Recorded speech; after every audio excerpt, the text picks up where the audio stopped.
처음엔 힘들었습니다. 익숙한 걸 버려야 했으니까, 새로운 걸 배워야 했으니까, 하지만 해냈습니다. 지금 갤럭시는 세계 2위입니다. 변화한 결과입니다. 피처폰에 머물렀다면 어땠을까요? 노키아처럼 됐을 겁니다. 사라졌을 겁니다. 변화는 고통스럽습니다. 익숙한 걸 버려야 하니까, 새로운 걸 배워야 하니까, 실패할 수도 있으니까. 하지만 변하지 않는 게 더 고통스럽습니다. 서서히 도태되니까, 경쟁력을 잃으니까, 결국 사라지니까 둘 중 하나를 선택해야 합니다. 변화의 고통, 도태의 고통. 변화의 고통은 일시적입니다. 적응하면 괜찮아집니다. 오히려 기회가 됩니다. 도태의 고통은 영구적입니다. 회복할 수 없습니다. 끝입니다. 어느 쪽을 선택하겠습니까? 지금 주변을 보십시오. 무엇이 변하고 있습니까? 기술은요, 시장은요, 고객은요. 변화를 감지하십시오. 그리고 적응하십시오. 빠르게. 늦으면 안 됩니다. 변화는 기다려주지 않으니까. 여러분의 일을 보십시오. 5년 후에도 똑같을까요? 10년 후에도 필요할까요? 솔직하게 답하십시오. 아니라면 준비하십시오. 변화를 준비하십시오. 새로운 기술을 배우십시오. 새로운 방식을 익히십시오. 새로운 시장을 공부하십시오. 지금 시작하십시오. 내일이면 늦습니다. 변화는 여러분을 기다려주지 않습니다. 움직이는 자만 살아남습니다. 멈춘 자는 도태됩니다. 역사가 증명합니다. 노키아, 코다, 블랙베리 모두 거대한 기업이었습니다. 멈췄습니다. 사라졌습니다. 여러분은 다르십시오. 계속 곰지이십시오. 계속 변화하십시오. 변화는 잔인합니다. 멈춘 사람에게만, 움직이는 사람에게는 기회입니다. 여러분은 어느 쪽입니까? 멈춰 있습니까? 움직이고 있습니까? 선택하십시오. 그 선택이 미래를 결정합니다. 세상은 쉬운 길을 선택한 사람을 기억하지 않습니다. 편한 결정을 내린 기업은 역사에 남지 않습니다. 왜 그렇겠습니까? 쉬운 길은 누구나 갈 수 있는 길이기 때문입니다. 누구나 갈 수 있는 길에서는 차별화가 없습니다. 차별화가 없으면 시장에서 살아남을 수 없습니다. 우리는 반도체 사업 진출을 앞두고 거센 반대에 부딪혔습니다. 모두가 미쳤다고 했습니다. 일본 기업들이 이미 시장을 장악한 상황에서 뒤늦게 뛰어드는 것은 자살 행위라고 했습니다. 자금은 천문학적으로 들고 기술은 없고 경험도 없었습니다. 쉬운 선택은 포기하는 것이었습니다. 안전한 선택은 현재의 사업에만 집중하는 것이었습니다. 하지만 우리는 어려운 길을 택했습니다. 불가능해 보이는 길로 들어갔습니다. 밤낮 없이 연구하고 실패를 반복하고 다시 일어섰습니다. 수천억 원이 불 속으로 들어가는 것 같았습니다. 주변에서는 이제 그만하라고 했습니다. 하지만 멈추지 않았습니다. 멈추는 순간 모든 것이 끝나기 때문입니다. 철학자 프리드리히 니체는 살아갈 이유를 아는 사람은 어떤 상황도 견딜 수 있다고 했습니다. 우리는 왜 어려운 길을 가야 하는지 알고 있었습니다. 반도체가 없으면 미래가 없다는 것을 알았습니다. 세계 시장에서 주도권을 잡지 못하면 영원히 따라가는 기업으로 남는다는 것을 알았습니다. 그 확신이 우리를 지탱했습니다. 오늘날 삼성전자가 메모리 반도체 시장에서 세계 1위를 지키는 것은 우연이 아닙니다. 쉬운 길을 거부하고 어려운 길을 선택한 결과입니다. 편안함을 버리고 불편함을 택한 대가입니다. 시장은 그 용기를 기억합니다. 역사는 그 결정을 기록합니다. 여러분, 지금 앞에 두 길이 있습니까? 하나는 쉽고 안전해 보이는 길입니다. 다른 하나는 험하고 위험해 보이는 길입니다. 쉬운 길은 경쟁자도 많고 결과도 평범합니다. 어려운 길은 외롭지만 그 끝에는 새로운 시장이 있습니다. 미래 산업은 인공지능과 양자 컴퓨팅, 바이오 헬스케어가 주도할 것입니다. 이 분야들은 지금 당장은 어렵고 불확실해 보입니다. 투자 규모도 크고 성과가 나오기까지 시간도 오래 걸립니다. 하지만 20년 뒤 세계를 지배하는 기업은 지금 이 어려운 길을 선택한 기업입니다. 쉬운 선택을 하지 마십시오. 편한 결정을 내리지 마십시오. 시장은 용기 있는 자에게 보상합니다. 역사는 도전한 자를 기억합니다. 어려운 길이 진짜 길입니다. 남들이 포기한 분야를 보십시오. 거기에 기회가 있습니다. 모두가 등을 돌린 시장을 주목하십시오. 거기에 미래가 숨어 있습니다. 왜 그렇겠습니까? 경쟁자가 없기 때문입니다. 선입견이 무너진 자리에 새로운 가능성이 태어나기 때문입니다. LCD 사업은 버려진 분야였습니다. 일본 기업들이 먼저 시작했지만 수익성이 나오지 않았습니다. 투자 대비 회수가 너무 느렸습니다. 기술적 난제도 산처럼 쌓여 있었습니다. 업계에서는 LCD를 돈 먹는 하마라고 불렀습니다. 합리적인 경영자라면 손대지 말아야 할 분야였습니다. 하지만 저는 달리 봤습니다. 모두가 포기한다는 것은 경쟁 구도가 재편된다는 의미입니다. 기존 강자들이 손을 떼면 새로운 강자가 들어설 수 있습니다. 기술적 난제는 장벽이기도 하지만 동시에 기회이기도 합니다. 그 장벽을 넘는 자가 시장을 독점할 수 있습니다. 우리는 LCD에 뛰어들었습니다. 주변에서는 미쳤다고 했습니다. 이미 실패한 사업에 왜 돈을 쏟아붓느냐고 물었습니다. 하지만 우리는 알고 있었습니다. 미래는 브라운관이 아니라 평판 디스플레이라는 것을 말입니다. 언젠가는 모든 화면이 얇고 가벼워질 것이라는 것을 말입니다. 창조적 파괴 없이는 자본주의의 발전이 없다. 남들이 포기한 분야는 이미 파괴가 진행된 곳입니다. 그곳에서 창조가 시작됩니다. 폐허에서 새로운 건물이 올라가는 것처럼 버려진 시장에서 새로운 제국이 세워집니다. 오늘날 삼성 디스플레이가 세계 시장을 장악한 것은 그때의 결정 덕분입니다. 남들이 포기할 때 우리는 들어갔습니다. 남들이 도망칠 때 우리는 뛰어들었습니다. 그 용기가 지금의 지배력을 만들었습니다. 여러분, 지금 주변을 돌아보십시오. 어떤 산업이 사양길로 접어들고 있습니까? 어떤 기술이 버림받고 있습니까? 그 안을 들여다보십시오. 정말 끝난 것인지 아니면 새로운 시작인지 판단하십시오. 대부분의 사람들은 표면만 봅니다. 깊이 들어가지 않습니다. 지금 화석연료 산업이 위기를 맞고 있습니다. 하지만 그 안에서 탄소 포집 기술, 수소 에너지 전환 기술이 태어나고 있습니다. 남들이 석유에서 손을 뗄 때 누군가는 그 기술을 에너지 전환의 핵심으로 만들 것입니다. 20년 뒤 에너지 시장의 승자는 지금 버려진 곳에서 기회를 본 사람입니다. 포기하지 마십시오. 남들이 등 돌린 곳을 외면하지 마십시오. 거기가 진짜 전쟁터입니다. 거기가 진짜 기회입니다. 혼자 남는 두려움을 이기는 자가 시장을 가집니다. 생각의 크기가 기회의 크기를 결정합니다. 좁게 생각하면 작은 것만 보입니다. 넓게 생각하면 세상이 다르게 보입니다. 시야를 확장하지 않으면 기회는 눈앞을 지나가도 모릅니다. 우리는 가전제품을 만들고 있었습니다. 텔레비전, 냉장고, 세탁기였습니다. 당시 우리 생각은 한국 시장에 국한되어 있었습니다. 국내에서 1등하면 된다고 생각했습니다.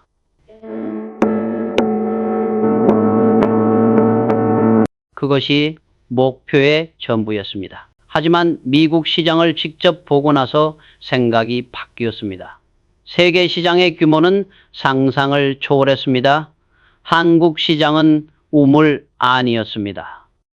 진짜 경쟁은 세계 무대에서 벌어지고 있었습니다. 그때 깨달았습니다.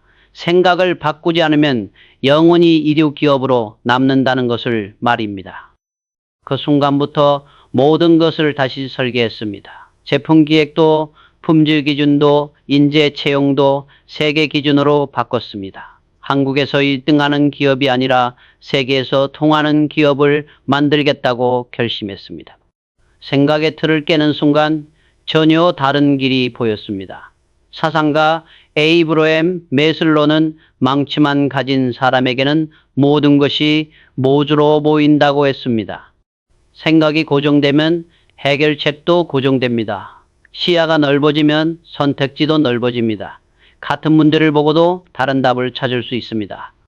2000년대 들어 스마트폰 시장이 열렸습니다. 많은 기업들은 휴대폰의 연장선으로 봤습니다. 통화 기능에 몇 가지 기능을 더한 것으로 이해했습니다. 하지만 우리는 달리 봤습니다. 스마트폰은 컴퓨터이자 카메라이자 지갑이라고 봤습니다. 생활 전체를 바꾸는 도구라고 판단했습니다. 그 관점의 차이가 갤럭시 시리즈를 만들었습니다. 단순히 전화기를 만드는 것이 아니라 생태계를 만든다는 생각으로 접근했습니다. 하드웨어뿐 아니라 소프트웨어, 서비스, 콘텐츠까지 연결했습니다. 생각을 넓힌 결과였습니다. 여러분 지금 여러분의 사업을 어떻게 정의하고 있습니까? 좁게 정의하고 있지는 않습니까? 식당을 운영한다면 단순히 음식을 파는 곳으로 보고 있습니까? 아니면 경험을 파는 곳으로 보고 있습니까? 전이가 달라지면 전략이 달라집니다. 온라인 쇼핑몰을 본다면 어떻습니까? 물건을 파는 곳으로만 보면 가격 경쟁의 가치입니다. 하지만 라이프 스타일을 제한하는 곳으로 보면 완전히 다른 가치를 만들 수 있습니다. 생각의 틀을 바꾸는 순간 경쟁 고도가 바뀝니다. 미래를 보십시오. 지금 여러분이 하는 일이 10년 뒤에는 어떤 형태가 될까요? 산업의 경계가 무너지고 있습니다. 자동차 회사가 소프트웨어 회사가 되고 제조업체가 서비스 기업이 됩니다. 생각을 확장하지 않으면 도태됩니다. 작은 시장에서 큰 시장으로 눈을 돌리십시오. 제품에서 생태계로 관점을 바꾸십시오. 오늘에서 10년 뒤로 시간축을 늘리십시오. 생각이 넓어지는 순간 보이지 않던 기회가 보입니다. 부자는 원칙을 지키고 가난한 사람은 감정에 반응한다. 원칙이 없으면 흔들립니다. 감정에 휘둘리면 일관성이 사라집니다. 부자와 가난한 사람의 차이는 능력이 아닙니다. 원칙을 지키느냐 마느냐의 차이입니다. 1993년 신경영 선언을 했습니다. 품질제일, 이것이 우리의 원칙이었습니다. 불량품은 만들지도 팔지도 않는다는 철칙이었습니다. 선언 직후 중국 심양 공장에서 불량 휴대폰 15만 대가 나왔습니다. 시장 가치로 따지면 수백억 원이었습니다. 직원들이 물었습니다. 그냥 재고로 돌리면 안 되겠냐고 말입니다. 일부는 수정해서 팔자고 했습니다.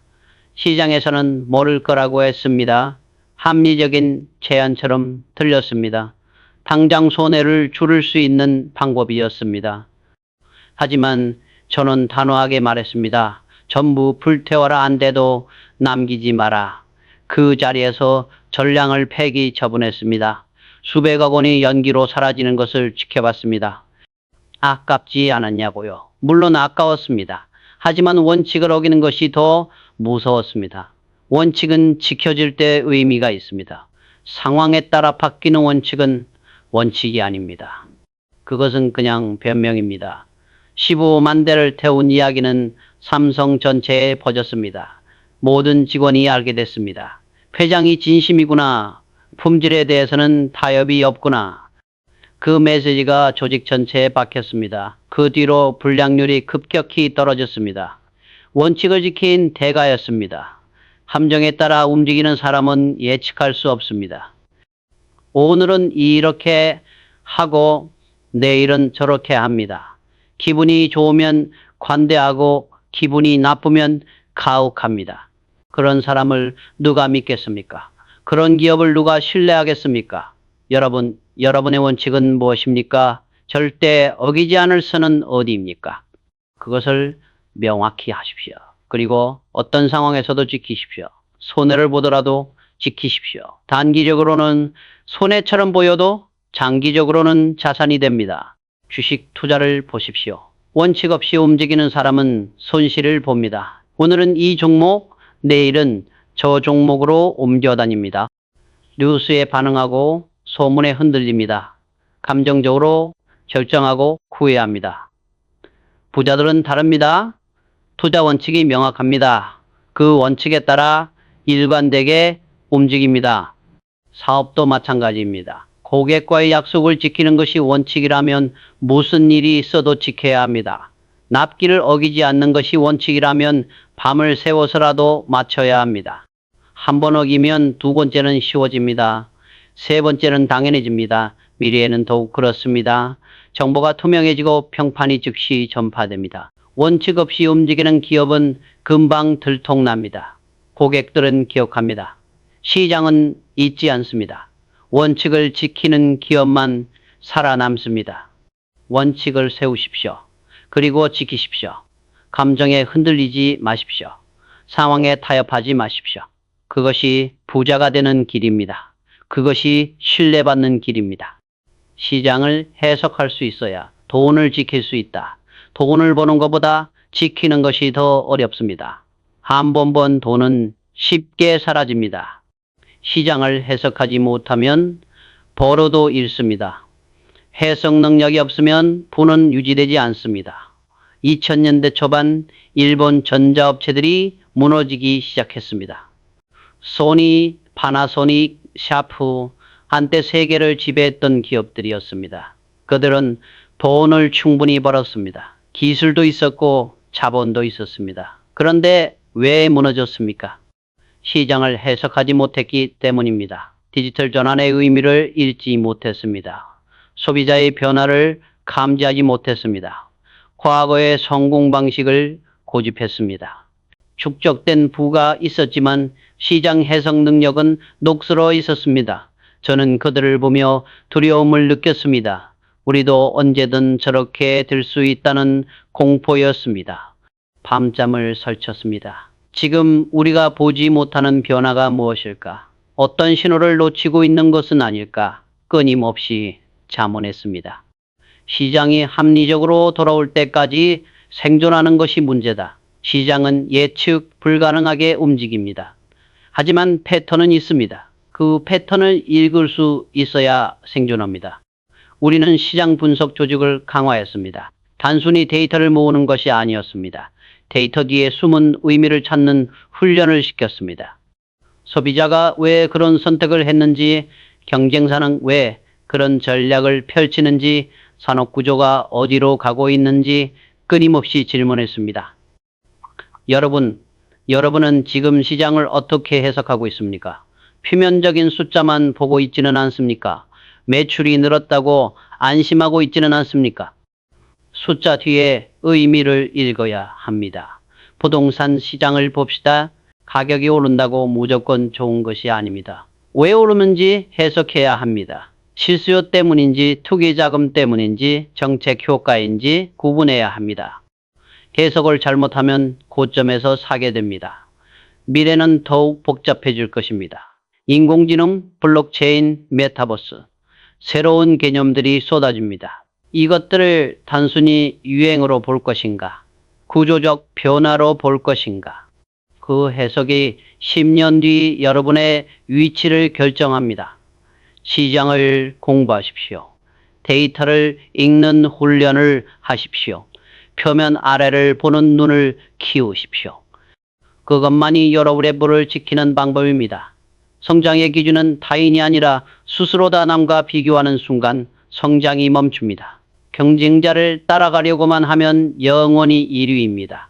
진짜 성장은 어제의 나를 넘어서는 것입니다. 기준을 스스로에게 두지 않으면 발전은 없습니다. 1980년대 삼성전자는 일본 기업들을 벤치마킹 했습니다. 소니를 보고 배우고 마스시타를 연구했습니다. 그들의 제품을 분해해서 분석했습니다. 따라잡는 것이 목표였습니다. 하지만 그것만으로는 부족했습니다.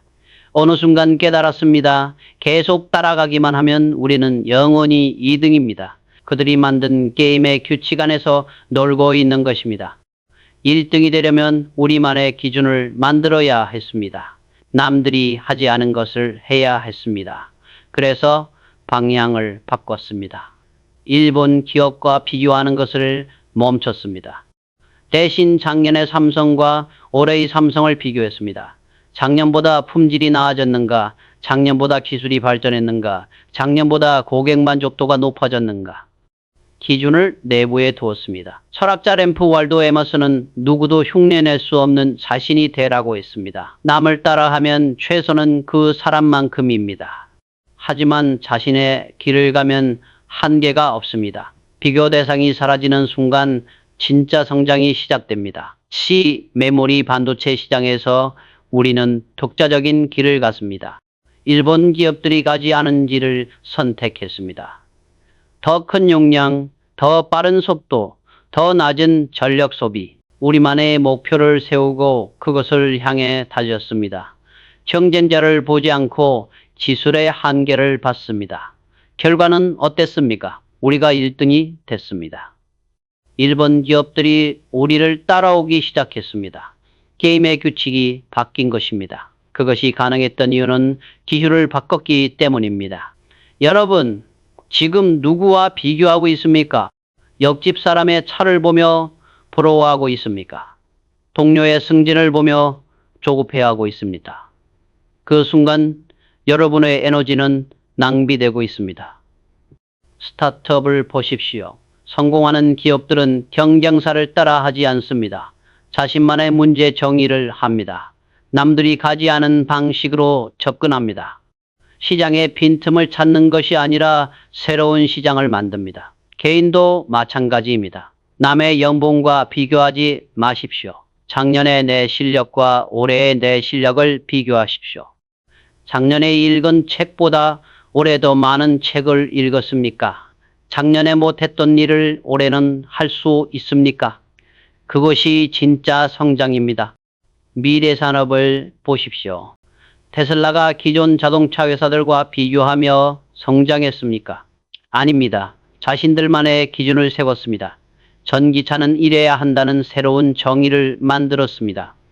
그래서 산업을 바꿀 수 있었습니다. 비교를 멈추십시오. 경쟁에서 벗어나십시오. 자신만의 기준을 세우십시오. 어제의 나보다 나아지는 것. 그것이 진짜 성장입니다. 그것이 1등이 되는 유일한 길입니다. 부는 선택의 결과고 가난은 방치의 결과다. 부자는 선택합니다.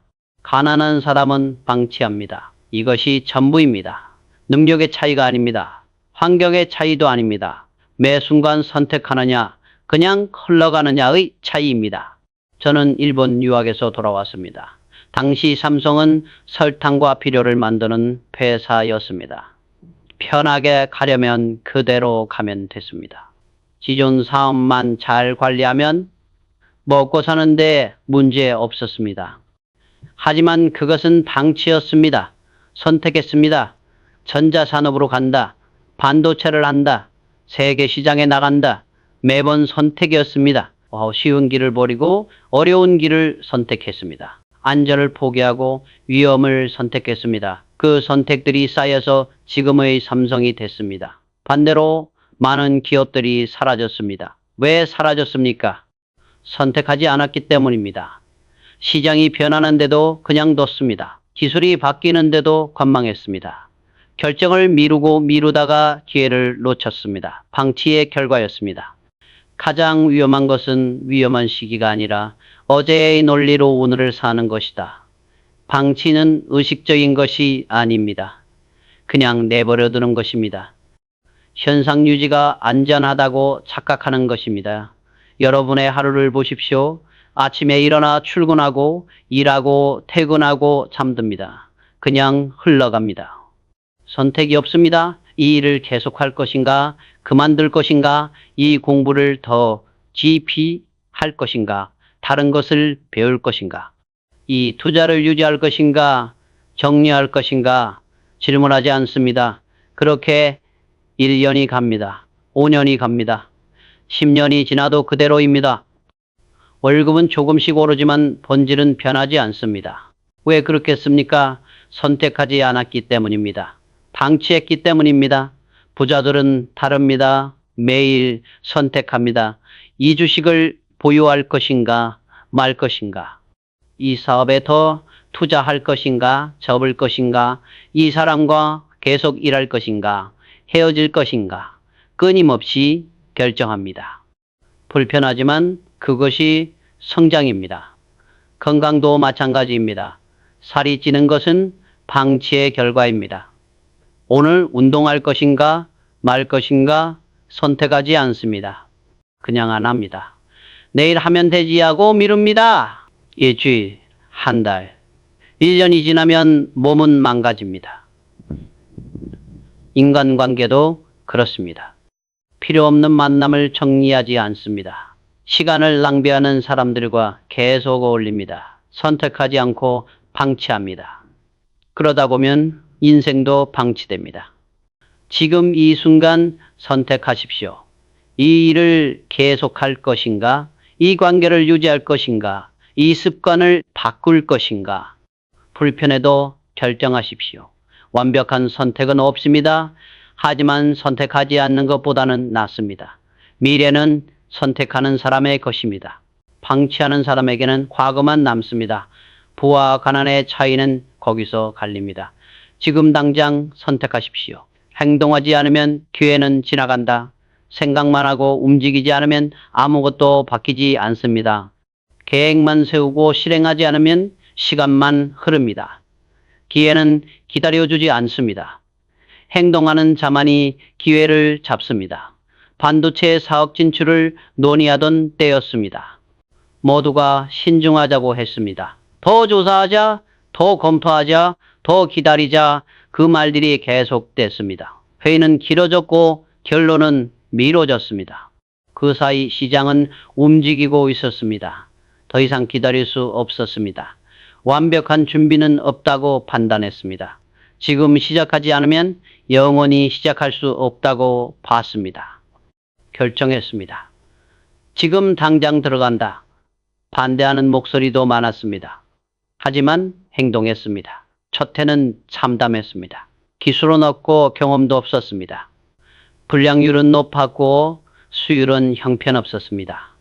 돈은 물 쓰듯 나갔습니다. 그래도 멈추지 않았습니다. 매일 공장에 가서 문제를 확인했습니다. 밤새 엔지니어들과 해결책을 찾았습니다. 생각만으로는 아무것도 이룰 수 없다. 1000번의 계획보다 한 번의 실행이 낫습니다. 실행하면 배웁니다. 실패해도 데이터가 쌓입니다. 하지만 행동하지 않으면 아무것도 남지 않습니다. 5년이 지나자 달라졌습니다. 기술이 축적됐습니다. 노하우가 생겼습니다. 10년이 지나자 세계 시장에서 경쟁할 수 있게 됐습니다. 20년이 지나자 1등이 됐습니다. 그 시작은 1983년의 행동이었습니다. 만약 그때 더 기다렸다면 지금의 삼성전자는 없습니다. 여러분은 지금 무엇을 미루고 있습니까? 창업하고 싶지만 준비가 부족하다고 생각합니까? 투자하고 싶지만 더 공부해야 한다고 말합니까? 이직하고 싶지만 타이밍이 아니라고 판단합니까? 그 사이 기회는 떠나갑니다. 부동산 투자도 마찬가지입니다. 완벽한 매물은 없습니다. 더 좋은 물건이 나올 것 같아서 기다립니다. 그 사이 가격은 오릅니다. 기회는 사라집니다. 행동한 사람은 이미 수익을 내고 있습니다. 물론 무작정 행동하라는 것이 아닙니다. 최소한의 준비는 필요합니다. 방향은 정해야 합니다. 하지만 100% 준비가 될 때까지 기다리지 마십시오. 70%면 충분합니다. 나머지 30%는 하면서 채웁니다. 미래는 더욱 빠르게 변합니다. 인공지능 기술이 매달 발전합니다. 시장 구조가 1년 만에 바뀝니다. 2년 전 계획은 이미 낡았습니다. 완벽한 준비를 기다리다가는 출발선에도 서지 못합니다. 지금 당장 시작하십시오. 작게라도 움직이십시오. 오늘 1시간 투자해서 공부하십시오. 이번 주 안에 첫 고객을 만나십시오. 이번 달 안에 프로토타입을 만드십시오. 행동하는 순간 세상이 달라집니다. 기회는 행동하는 자의 것입니다. 생각만 하는 자에게는 후회만 남습니다. 지금 이 순간 무엇이든 시작하십시오. 미래는 저절로 오지 않습니다. 준비한 사람에게만 문이 열립니다. 운이 좋아서 성공하는 것이 아닙니다. 준비했기 때문에 기회를 잡는 것입니다. 준비 없이는 미래도 없습니다. 프랑크푸르트 회의, 그때 했던 말이 지금도 생생합니다. 마누라와 자식 빼고 다 바꿔라. 왜 그런 극단적인 말을 했겠습니까? 준비되지 않은 조직으로는 미래를 맞을 수 없다고 판단했기 때문입니다. 당시 삼성은 양적으로는 컸습니다. 매출도 늘고 있었습니다. 하지만 질적으로는 부족했습니다. 세계 인류 기업과 비교하면 한참 뒤처져 있었습니다. 이대로 가면 10년 뒤에는 살아남지 못한다고 봤습니다. 그래서 모든 것을 바꾸기로 결심했습니다. 품질 제일주의를 선언했습니다. 조직 문화를 바꿨습니다. 인사 시스템을 개편했습니다. 연구개발에 대규모 투자를 시작했습니다. 세계 최고 수준의 인재를 영입했습니다. 모든 것이 미래를 준비하는 과정이었습니다. 쉽지 않았습니다. 저항도 많았습니다. 익숙한 방식을 버리는 것을 두려워하는 사람들이 있었습니다. 하지만 물러서지 않았습니다. 미래는 과거의 연장이 아니라는 것을 알았습니다. 새로운 미래를 맞으려면 새로운 준비가 필요했습니다. 아이폰이 나왔을 때 우리는 당황하지 않았습니다. 이미 준비되어 있었습니다. 1년 만에 갤럭시를 내놨습니다. 2년 만에 시장 점유율을 따라잡았습니다. 5년 만에 세계 1위가 됐습니다. 그것이 가능했던 이유는 준비했기 때문입니다. 여러분, 지금 무엇을 준비하고 있습니까? 5년 뒤를 생각하고 있습니까? 10년 뒤를 그리고 있습니까? 아니면 그냥 오늘만 살고 있습니까? 내일 걱정은 내일 한다고 생각합니까? 미래는 예측하는 것이 아닙니다. 준비하는 것입니다.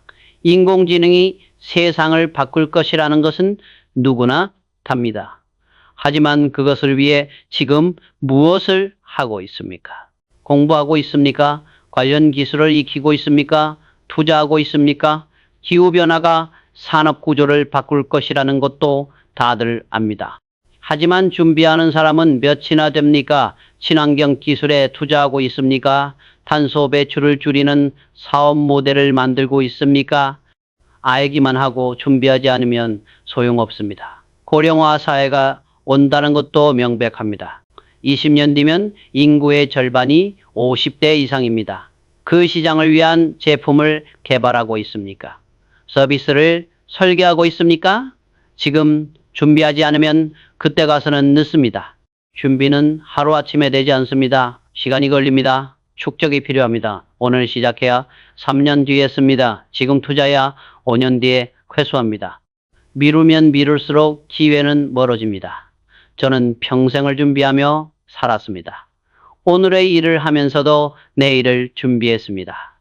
성공했을 때도 다음 위기를 대비했습니다. 그래서 삼성이 살아남았습니다. 그래서 성장할 수 있었습니다. 여러분도 마찬가지입니다. 지금 당장 준비를 시작하십시오. 미래에 필요한 능력을 키우십시오. 미래에 가치 있을 자산을 모으십시오. 미래에 통할 인간관계를 만드십시오. 준비된 자만이 미래를 소유합니다. 미래는 공평하지 않습니다. 준비한 사람에게만 허락됩니다. 여러분은 지금 준비하고 있습니까? 작은 그릇에는 작은 물만 담깁니다. 생각의 크기가 결과의 크기를 정합니다. 많은 사람들이 안전하게 생각합니다. 실패하지 않을 만큼만 도전합니다. 그래서 작은 성공밖에 못 거둡니다. 83년 반도체 사업을 시작할 때 주변의 반응은 냉담했습니다. 미쳤다고 했습니다. 우리 규모로 어떻게 반도체를 하느냐고 물었습니다. 선진국 기업들과 어떻게 경쟁하느냐고 걱정했습니다. 그들의 사고는 현실에 갇혀 있었습니다. 저는 달랐습니다. 10년 뒤를 봤습니다. 20년 뒤를 봤습니다. 반도체가 모든 산업의 중심이 될 것을 확신했습니다. 지금 우리가 약하다는 것은 중요하지 않았습니다. 미래에 강해질 수 있는가가 중요했습니다. 큰 그림을 그렸습니다. 큰 비전이 있어야 사람이 모입니다. 자본이 모입니다. 에너지가 생깁니다. 작게 생각하면 작은 자원만 끌어옵니다. 작은 인재만 옵니다. 큰 꿈을 가진 사람은 작은 조직에 오지 않습니다. 큰 도전이 있는 곳으로 갑니다. 크게 생각해야 큰 사람이 옵니다. 큰 사람이 모여야 큰 일이 됩니다. 90년대 중국 시장을 볼 때도 마찬가지였습니다. 많은 기업들이 조심스럽게 접근했습니다. 작은 공장 하나 짓고 시장 반응 보고 천천히 확대하자. 이해는 됩니다. 그러나 그것으로는 시장을 선점할 수 없습니다. 우리는 크게 베팅했습니다. 대규모 투자를 했습니다. 위험했습니다. 실패하면 회사가 흔들릴 수도 있었습니다. 그러나 성공하면 시장을 장악할 수 있었습니다. 큰 위험을 감수했고 큰 성과를 얻었습니다. 작게 생각하는 것은 현실적으로 보입니다. 그러나 그것은 착각입니다. 작은 도전은 오히려 더 위험합니다. 작은 성공으로는 경쟁자를 따돌릴 수 없습니다. 시장에서 두드러지지 못합니다. 결국 평범한 기업으로 남습니다. 부자는 시장을 만듭니다. 시장의 일부가 되려 하지 않습니다. 새로운 카테고리를 만듭니다. 새로운 기준을 만듭니다. 그러려면 크게 생각해야 합니다. 남들이 생각하지 못한 것을 생각해야 합니다. 불가능해 보이는 것을 가능하게 만들어야 합니다. 스마트폰 시장에 진입할 때도 그랬습니다. 반쪽짜리 제품을 내놓을 수 없었습니다. 최고를 만들어야 했습니다. 세계 인류와 경쟁할 수 있는 제품을 만들어야 했습니다. 목표를 크게 잡았습니다. 자원을 집중했습니다. 많은 사람들이 우려했습니다. 너무 큰 것 아니냐? 단계적으로 가는 것이 안전하지 않느냐? 아닙니다. 시장은 단계를 기다려주지 않습니다. 처음부터 완성도 높은 제품을 내놓아야 합니다. 그래야 고객이 기억합니다. 크게 생각하는 것이 무모한 것은 아닙니다. 큰 목표를 세우되 달성 계획은 철저해야 합니다. 단계별 마일스톤을 만들어야 합니다. 위험 관리를 해야 합니다. 큰 그림과 섬세한 실행이 함께 가야 합니다. 저는 임원들에게 말합니다. 10% 성장 계획을 가져오지 말라고 말입니다. 그것은 계획이 아니라 관성입니다. 작년에 했던 것을 조금 더 하겠다는 것입니다. 새로운 것이 없습니다. 3배, 5배를 생각하라고 합니다. 그래야 방법이 달라집니다. 작게 생각하면 기존 방식을 답습합니다. 크게 생각하면 혁신해야 합니다. 새로운 방법을 찾아야 합니다.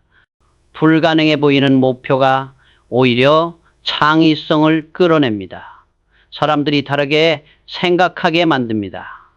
지금 여러분의 목표는 무엇입니까? 그것이 여러분을 흥분시킵니까? 아침에 일어나서 뛰어가고 싶게 만듭니까? 그렇지 않다면 너무 작은 것입니다. 목표를 키우십시오. 크게 생각하십시오. 미래 산업은 소수의 거대 기업이 지배할 것입니다. 중간은 사라집니다. 최고가 되거나 없어지거나 둘 중 하나입니다. 최고가 되려면 크게 생각해야 합니다. 크게 벌고 싶다면 크게 꿈꾸십시오. 실패가 두렵습니까? 그렇다면 경영하지 마십시오. 판단에는 항상 위험이 따릅니다. 틀릴 수 있습니다. 손해볼 수 있습니다. 그것을 받아들여야 합니다. 두려움 때문에 판단을 회피하면 더 큰 실패가 옵니다. 90년대 말 아시아 금융위기가 왔습니다. 많은 기업들이 무너졌습니다. 우리도 위기였습니다. 그때 선택해야 했습니다. 투자를 멈출 것인가? 계속 밀고 나갈 것인가? 멈추면 안전해 보였습니다. 그러나 그것은 착각이었습니다. 저는 판단했습니다.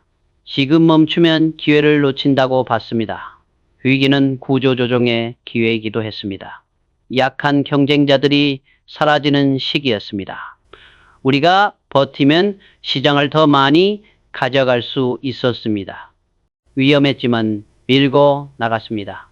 불안은 자유의 증거라고 했습니다. 선택할 수 있기 때문에 불안합니다.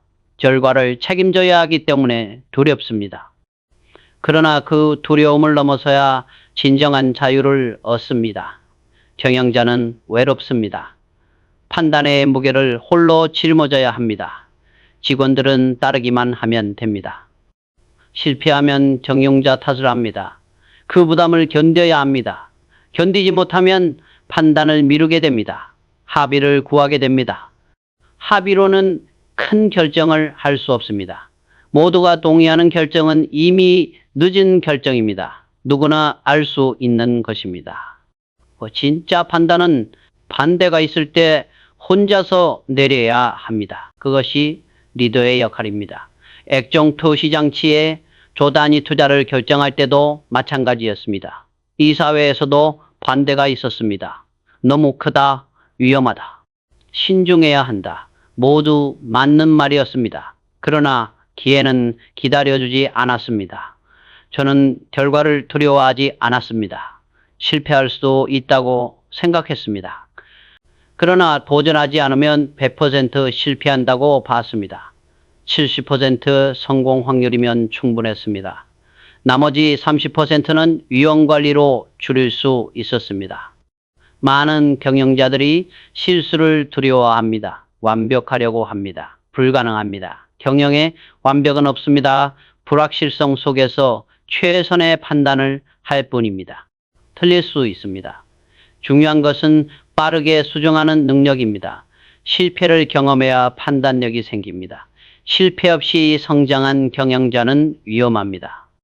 큰 위기가 왔을 때 무너집니다. 작은 실패를 겪으며 배워야 합니다. 그 경험이 쌓여서 큰 판단을 할 수 있게 됩니다. 저도 실패했습니다. 여러 번 틀렸습니다. 여러 번 틀렸습니다. 그때마다 배웠습니다. 왜 틀렸는가? 무엇을 놓쳤는가? 다음에는 어떻게 해야 하는가? 실패를 분석했습니다. 그 분석이 다음 판단의 자산이 되었습니다. 결과를 두려워하면 기회를 놓칩니다. 시장은 빠르게 움직입니다. 망설이는 사이에 경쟁자가 선점합니다. 판단하십시오. 결과를 받아들이십시오. 틀리면 고치십시오. 그것이 경영입니다. 디지털 시대는 더 빠른 판단을 요구합니다. 완벽한 정보를 기다리면 늦습니다. 불완전한 정보로 판단해야 합니다. 두려움을 극복해야 합니다. 결과를 두려워하지 않는 자가 미래를 만듭니다. 세상에 확실한 것은 없습니다. 내일 무슨 일이 일어날지 아무도 모릅니다. 시장이 어떻게 움직일지 예측할 수 없습니다. 그것이 현실입니다. 불확실성을 피할 수 없다면 관리해야 합니다. 많은 사람들이 확실한 것만 하려 합니다. 위험을 완전히 제거하려 합니다. 그래서 아무것도 못합니다. 확실한 기회는 이미 다른 사람이 가져갔습니다. 남은 것은 불확실한 기회뿐입니다. 지금 당신은 무엇을 기다리고 있습니까? 경기가 좋아지기를 기다립니까? 자금이 모이기를 기다립니까? 완벽한 계획이 나오기를 기다립니까? 그 기다림을 멈추십시오. 지금 있는 것으로 시작하십시오. 타이밍은 만드는 것입니다. 지금 당장 할 수 있는 것을 하십시오. 작게라도 시작하십시오. 시장을 테스트하십시오. 배우십시오. 개선하십시오. 그 과정에서 진짜 타이밍이 옵니다. 당신이 만든 타이밍입니다. 디지털 전환의 시대에는 타이밍이 더욱 중요해졌습니다. 시장 변화가 빠릅니다. 6개월만 늦어도 기회를 놓칩니다. 기다리지 마십시오. 움직이십시오. 타이밍을 만드십시오. 그것이 부자의 길입니다. 편안한 기회는 없습니다. 쉬워 보이는 것은 이미 기회가 아닙니다. 진짜 기회는 위험해 보입니다. 어렵습니다. 불확실합니다. 그래서 대부분이 외면합니다. 70년대 말 반도체 산업을 처음 봤을 때 막막했습니다. 우리에게는 기술도 없었고 경험도 없었고 인력도 없었습니다. 그 질서에서 살아남으려면 지금 준비해야 한다는 것을 알았습니다. 타이밍을 만든다는 것은 선제적으로 움직인다는 뜻입니다. 시장이 요구하기 전에 제품을 만듭니다. 고객이 불편을 느끼기 전에 개선합니다. 경쟁자가 움직이기 전에 선점합니다. 한 발 앞서갑니다. 그러려면 미래를 읽어야 합니다. 트렌드를 파악해야 합니다. 작은 신호를 감지해야 합니다. 남들이 보지 못하는 것을 봐야 합니다. 그것이 타이밍을 만드는 능력입니다. 감이 아니라 통찰입니다. 저는 항상 3년 후, 5년 후를 봤습니다. 지금 시장이 어떤가는 중요하지 않았습니다. 미래 시장이 어떻게 될 것인가가 중요했습니다. 그 미래를 위해 지금 무엇을 해야 하는가를 물었습니다. 그렇게 타이밍을 만들어 갔습니다. 많은 사람들이 착각합니다. 부자는 운이 좋아서 타이밍을 잘 맞췄다고 생각합니다. 아닙니다. 부자는 타이밍을 만들기 위해 준비했습니다. 실패도 많이 했습니다. 그러나 포기하지 않았습니다. 계속 도전했습니다. 그러다가 성공했습니다. 호황 때는 모든 것이 비쌉니다. 불황 때가 기회입니다. 그때 자산을 확보하고 역량을 키워야 합니다. 타이밍을 기다리는 사람들의 특징이 있습니다. 항상 핑계가 있습니다. 지금은 경기가 안 좋다. 정치가 불안하다. 환율이 불리하다. 기술이 아직 성숙하지 않았다. 끊임없이 이유를 찾습니다. 완벽한 조건을 원합니다. 완벽한 조건은 없습니다. 모든 조건이 좋으면 그건 이미 기회가 아닙니다. 모두가 알고 있는 것입니다. 경쟁이 치열합니다. 수익률이 낮습니다. 진짜 기회는 불확실할 때 옵니다. 위험해 보일 때 옵니다. 금융위기가 왔습니다. 세계 경제가 얼어붙었습니다. 많은 기업들이 구조조정에 들어갔습니다. 생존이 급선무였습니다. 우리도 힘들었습니다. 그러나 투자를 멈추지 않았습니다. 미래 기술에 대한 투자를 지속했습니다. 당시 많은 사람들이 이해하지 못했습니다. 지금은 버틸 때가 아니야. 왜 돈을 쓰느냐 저는 봤습니다.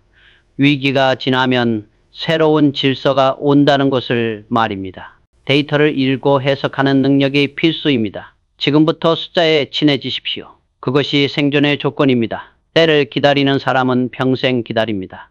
완벽한 타이밍은 오지 않습니다. 부자는 알고 있습니다. 타이밍은 주어지는 것이 아니라 만드는 것이라는 것을 말입니다.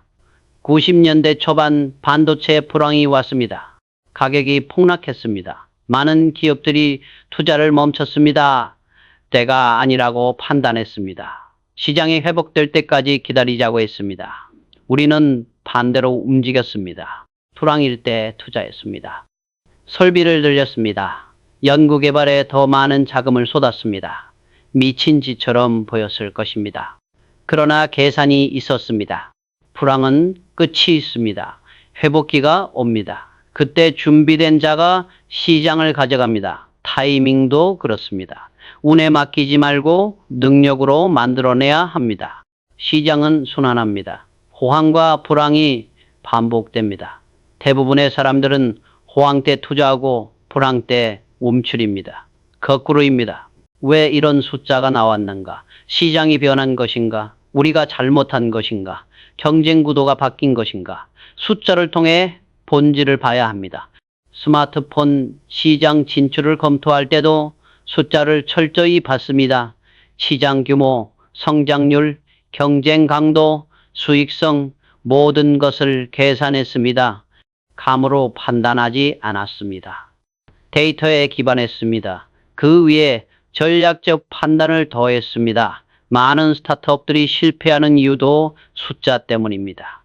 아이디어는 좋습니다. 열정도 있습니다. 그런데 숫자를 모릅니다. 손익구조를 모릅니다. 언제 손익분기점을 넘을지 모릅니다. 얼마나 자금이 필요한지 계산하지 못합니다. 결국 자금이 떨어지면서 무너집니다. 숫자를 배우십시오. 회계를 공부하십시오. 재무제표를 읽으십시오. 어렵지 않습니다. 기본만 알아도 충분합니다. 그 기본이 당신을 살립니다. 감이 아니라 팩트로 판단하게 만듭니다. 앞으로 데이터의 중요성은 더욱 커질 것입니다. 인공지능 시대에는 데이터가 경쟁력입니다. 매출 대비 마케팅 비용은 적정한가? 인건비 증가율이 생산성 증가율을 넘지 않는가? 현금 전환 주기는 개선되고 있는가? 이런 것들을 봐야 합니다. 숫자는 사람을 드러냅니다. 임원이 보고하는 숫자를 보면 그 사람의 능력이 보입니다. 정직한가? 정확한가? 본질을 아는가? 숫자를 통해 사람을 평가할 수 있습니다. 숫자에 약한 사람은 병행을 맡길 수 없습니다. 저는 임원회의에서 자주 질문했습니다. 이 사업의 손익분기점은 어디입니까? 경쟁사 대비 우리의 원가 구조는 어떻습니까? 투자 회수 기간은 얼마나 됩니까? 정확히 대답하지 못하면 준비 부족입니다. 그 사업을 제대로 이해하지 못한 것입니다. 숫자에 강해지려면 직접 다뤄야 합니다. 엑셀을 열고 계산해 보십시오. 보고서를 받아만 보지 마십시오. 스스로 분석하십시오. 그 과정에서 감이 생깁니다. 어떤 숫자가 중요한지 알게 됩니다. 그러나 숫자에 매몰되어서도 안 됩니다. 숫자는 도구입니다. 목적이 아닙니다. 숫자 뒤의 의미를 읽어야 합니다. 회사의 바이탈 사인을 계속 모니터링 해야 합니다. 숫자라는 사실 위에 통찰이 더해져야 합니다. 많은 경영자들이 숫자를 두려워합니다. 복잡하다고 생각합니다. 그래서 재무팀에 맡깁니다. 요약된 보고서만 봅니다. 틀렸습니다. 요약 과정에서 중요한 것이 빠집니다. 직접 원본 데이터를 봐야 합니다. 숫자를 읽는다는 것은 단순히 아는 것이 아닙니다. 해석하는 것입니다. 매출이 올랐습니다. 좋은 일입니까? 아닙니다. 재고가 함께 늘었다면 문제입니다. 팔려서 늘어난 것이 아니라 생산을 늘려서 매출을 밀어넣은 것일 수 있습니다. 한 사업부의 보고를 받았습니다. 매출이 크게 증가했다고 좋아했습니다. 저는 물었습니다.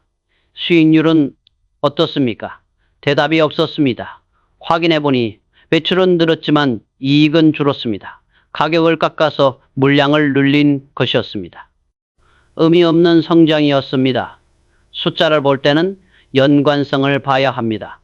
하나의 숫자만 보면 안 됩니다. 여러 숫자의 관계를 봐야 합니다. 명확한 방향이 있는가? 모두가 같은 방향을 보고 있는가? 그렇지 않다면 지금 당장 방향을 정하십시오. 미래에는 방향의 중요성이 더욱 커질 것입니다. 변화가 빠르기 때문입니다. 잘못된 방향으로 6개월만 가도 돌이킬 수 없는 손실입니다. 방향을 자주 점검하십시오. 수정하십시오. 명확히 하십시오. 그것이 리더의 책무입니다. 경영은 숫자입니다. 숫자 뒤에 진실이 있습니다. 말은 거짓말을 하지만 숫자는 거짓말하지 않습니다. 많은 경영자들이 감에 의존합니다. 위험합니다. 감은 숫자로 검증되어야 합니다. 저는 매일 아침 숫자부터 봤습니다. 매출, 원가, 재고, 수율, 모든 숫자를 직접 확인했습니다. 임원들은 의아해했습니다. 회장이 왜 이런 세세한 숫자까지 보느냐고 물었습니다. 당연한 일이었습니다. 숫자를 모르고 어떻게 판단합니까? 숫자는 조직의 건강 상태를 보여줍니다. 사람의 혈압과 맥박 같은 것입니다. 의사가 환자를 진찰할 때 반드시 체크합니다. 경영자도 마찬가지입니다. 잠시 멈춰서서 생각해야 합니다. 우리가 지금 어디에 있는가? 어디로 가고 있는가? 그것이 맞는 방향인가? 이런 질문을 던져야 합니다. 저는 정기적으로 전략회의를 했습니다. 일상 업무에서 벗어나 큰 그림을 봤습니다. 우리의 방향을 점검했습니다. 시장이 어떻게 변하고 있는지 분석했습니다.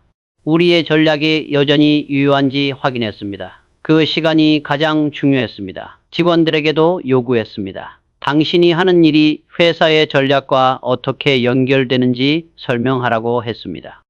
연결되지 않으면 그 일은 필요 없는 것입니다.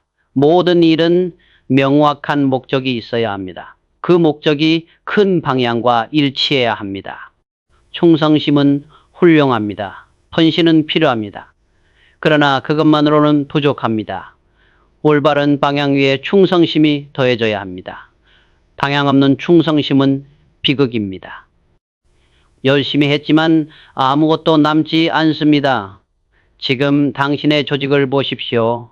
사람들이 바쁩니까? 그렇다면 다음을 물으십시오. 그들이 어디로 가고 있는가? 열심히는 하지만 힘이 분산됩니다. 시너지가 안 나옵니다. 100명이 100개 방향으로 뛰면 결과는 제로입니다. 100명이 한 방향으로 뛰어야 100의 성과가 나옵니다. 한 경쟁사를 봤습니다. 직원들이 정말 열심히 일했습니다. 우리보다 더 바빴습니다. 그런데 시장 점유율은 계속 떨어졌습니다. 이유가 뭡니까? 그들은 방향을 잃었습니다. 어디로 가야 할지 몰랐습니다. 그냥 바쁘게만 움직였습니다. 노력은 쉽습니다. 누구나 할 수 있습니다. 시간을 투자하면 됩니다. 땀을 흘리면 됩니다. 그러나 방향을 잡는 것은 어렵습니다. 생각해야 합니다. 판단해야 합니다. 시장을 읽어야 합니다. 미래를 예측해야 합니다. 많은 조직들이 바쁜 것과 생산적인 것을 혼동합니다. 회의를 많이 하고 보고서를 많이 쓰고 야근을 많이 합니다. 바빠 보입니다. 그러나 실제로 무엇을 성취했습니까? 목표에 얼마나 가까워졌습니까? 측정해보면 답이 나옵니다. 방향을 정하려면 멈춰야 합니다. 계속 달리면서는 방향을 볼 수 없습니다. 많은 조직들이 이것을 착각합니다. 열심히 하면 된다고 생각합니다. 아닙니다. 올바른 방향으로 열심히 해야 합니다. 저는 수많은 성실한 직원들을 봤습니다. 새벽에 출근해서 밤늦게 퇴근합니다. 주말도 반납합니다. 회사에 대한 충성심이 대단합니다. 그런데 성과는 안 나옵니다. 왜입니까? 그들이 게을러서가 아닙니다. 방향이 없기 때문입니다. 명확한 목적과 방향이 있어야 합니다. 그것 없이 움직이는 것은 헛수고입니다. 90년대 초반 품질 혁신을 시작했을 때 많은 직원들이 혼란스러워했습니다. 뭘 어떻게 해야 하는지 몰랐습니다. 그냥 열심히 하면 되는 줄 알았습니다. 아니었습니다. 정확히 무엇을 향해 가는지 알아야 했습니다. 방향을 제시하는 것이 리더의 첫 번째 역할입니다. 우리가 가야 할 곳이 어디인지 명확히 해야 합니다. 구체적이어야 합니다. 추상적인 구호가 아니라 측정 가능한 목표여야 합니다. 그래야 사람들이 움직입니다. 방향이 없으면 각자 제멋대로 일합니다. 실행보다 판단이 먼저입니다. 많은 경영자들이 판단을 회피합니다. 위원회를 만듭니다. 합의를 구합니다.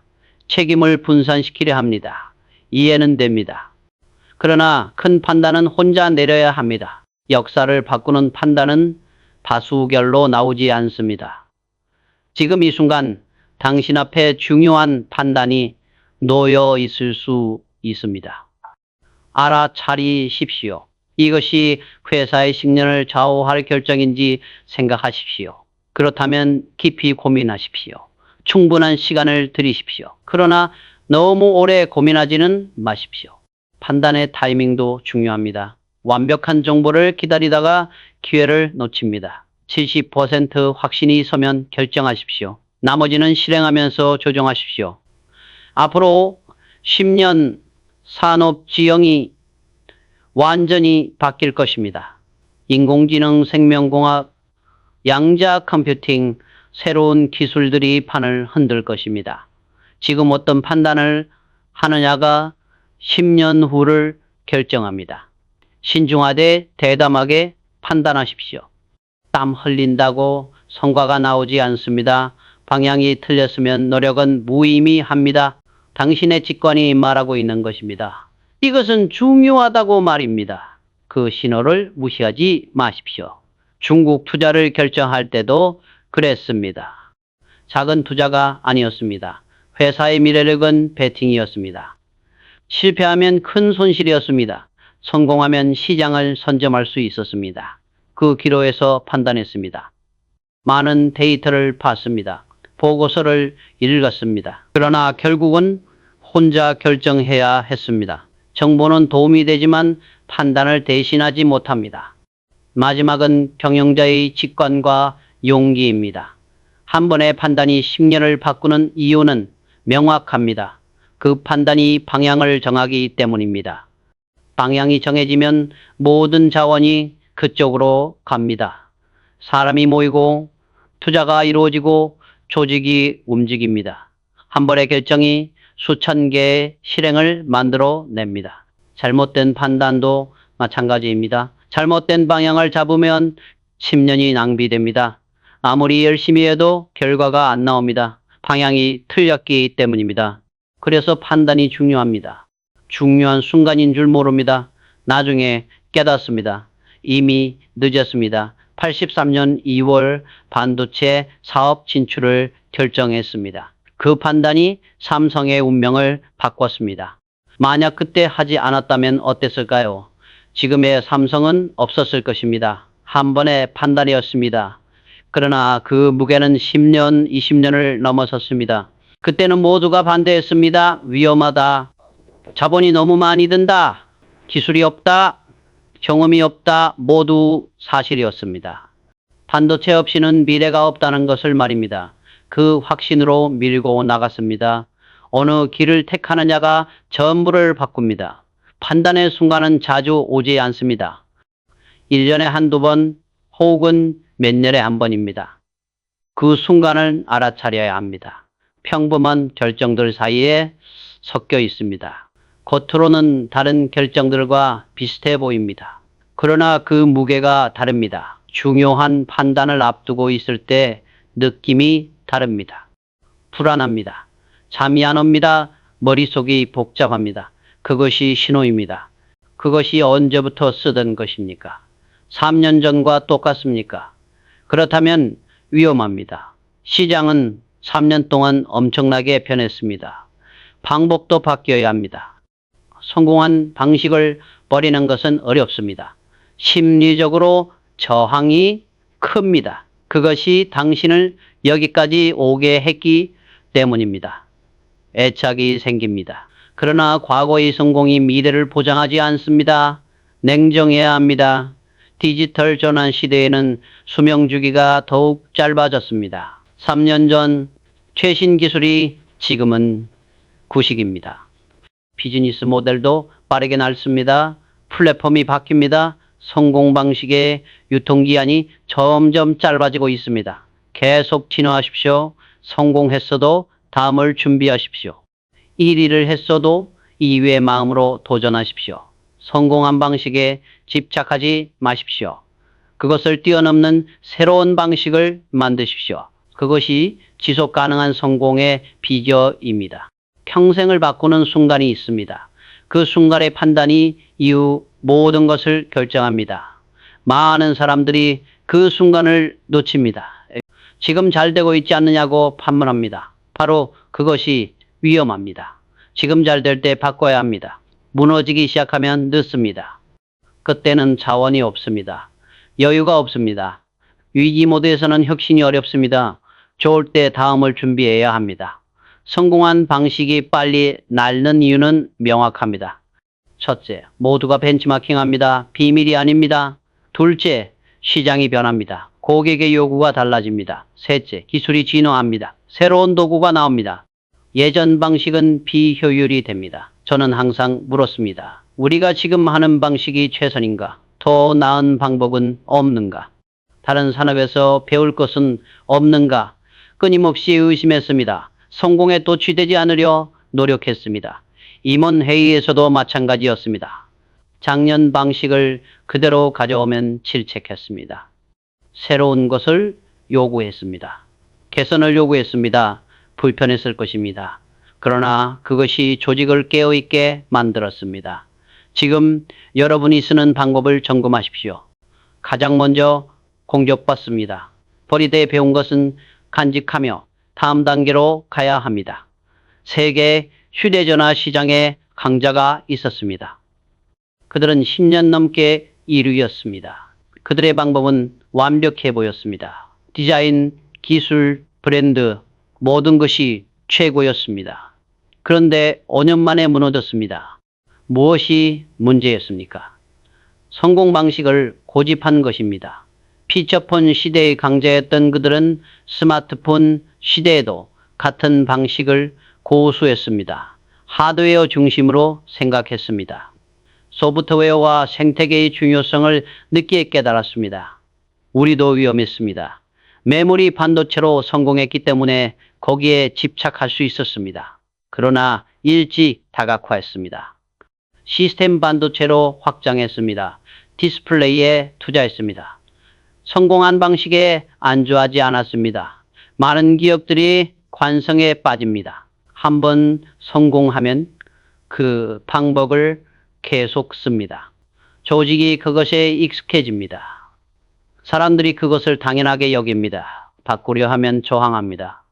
왜 바꾸냐고 묻습니다. 모든 것이 불확실합니다. 이 상황에서 확실성을 찾으려 하면 아무것도 못합니다. 불확실성 속에서 길을 찾아야 합니다. 미래는 더 불확실해질 것입니다. 변화의 속도가 빨라지고 있습니다. 예측 불가능한 요소가 많아지고 있습니다. 불확실성을 관리하는 능력이 생존을 좌우합니다. 그 능력을 키우십시오. 그것이 진짜 경쟁력입니다. 어제 통했던 방법이 오늘 실패합니다. 성공의 공식은 유통기한이 있습니다. 그것을 모르면 몰락합니다. 시장은 끊임없이 진화합니다. 당신의 방법도 진화해야 합니다. 90년대 중반 우리는 메모리 반도체에서 세계 1위를 차지했습니다. 엄청난 성과였습니다. 모두가 축하했습니다. 저는 그날 밤 잠을 이루지 못했습니다. 이 방법이 언제까지 통할까? 다음은 무엇인가? 그 질문이 머리를 떠나지 않았습니다. 1위를 한순간부터 이미 날기 시작합니다. 경쟁자들이 연구합니다. 분석합니다. 따라옵니다. 우리가 만든 길을 그들이 더 빠르게 달립니다. 선두의 방법은 공개되어 있습니다.